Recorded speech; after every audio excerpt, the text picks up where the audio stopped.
இந்த மாதிரி வாழைக்காய் வச்சு ஒரு கோலா உருண்டை செஞ்சு பாருங்கள். வாழைக்காயை ரெண்டாக கட் பண்ணி தண்ணியில் போட்டு நல்லா வேக வச்சுக்குங்க. இப்படியும் வேக வைக்கலாம், நம்ம இட்லி பாத்திரத்துலையும் போட்டு வேக வைக்கலாம். வேக வச்சு எடுத்துட்டு தோலை ஆற வச்சு தோலை உரிச்சிருங்க. தோலை உரிச்சிட்டு நல்லா வாழைக்காயை மசிச்சுக்குங்க. மசிச்சுட்டு மஞ்சத்தூள் கொஞ்சம், பெருங்காயத்தூள் கொஞ்சம், தனி மிளகாத்தூள் கொஞ்சம்,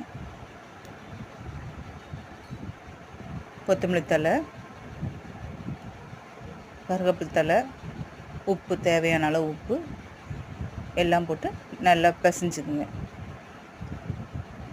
பொட்டுக்கடலை மாவு கொஞ்சம் அரைச்சிட்டு அதையும் போட்டு நல்லா பிசைஞ்சிட்டு, தண்ணி இதுக்கு ஊற்ற தேவையில்லை.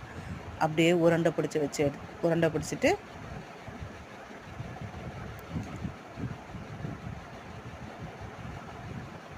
ஸ்டவ் பற்ற வச்சு கடாயை வச்சு கடாயில் எண்ணெய் ஊற்றிட்டு எண்ணெய் சூடானோன்னு இந்த உருண்டையை போட்டு எண்ணெயில் போட்டு பொரிச்சு எடுத்தால் வாழைக்காய் கோலா உருண்டை ரெடி.